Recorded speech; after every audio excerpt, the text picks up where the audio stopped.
La maladie de Lyme est causée par une bactérie qui s'appelle Borrelia burgdorferi.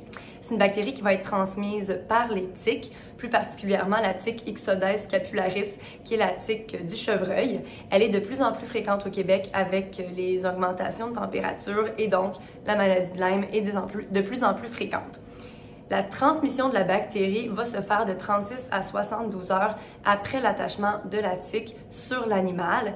Et à partir du moment qu'un animal va contracter la bactérie, il va rester porteur toute sa vie. La bactérie, donc la maladie de Lyme en fait, peut affecter autant les humains, les chiens que les chats.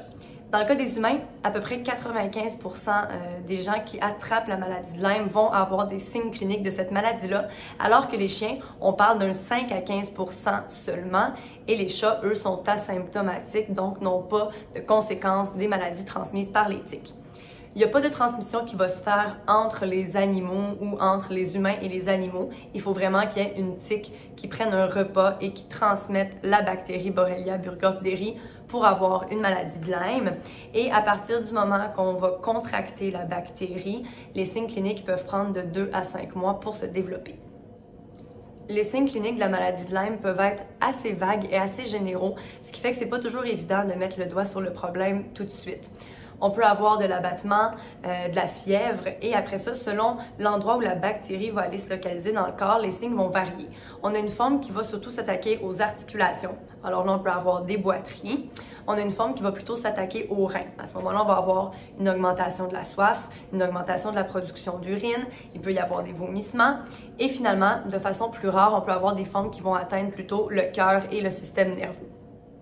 Le diagnostic de la maladie de Lyme, tout d'abord, ça passe par le dépistage annuel qui est super important chez le chien. Donc, une petite prise de sang faite en clinique qui va permettre de savoir si on est positif ou négatif pour la maladie de Lyme. Une fois qu'un chien est positif, par contre, on envoie un test plus précis au laboratoire, le Quantum C6, qui va aller doser le taux d'anticorps dans le sang pour savoir on en est où, dans quel stade de l'infection, parce qu'on sait qu'une fois qu'un animal a eu la maladie de Lyme, il va rester porteur toute sa vie. Or, le dosage des anticorps, le Quantum C6, nous permet de voir on est rendu où dans le stade de la maladie, est-ce qu'on doit traiter, et si notre quantum est élevé, à ce moment-là, c'est indiqué d'aller faire des tests supplémentaires sur l'urine pour aller vérifier qu'on n'a pas une perte de protéines au niveau de l'urine et donc on n'a pas une atteinte au niveau des reins. Ce test-là s'appelle le RPCU pour le ratio protéine-créatinine urinaire.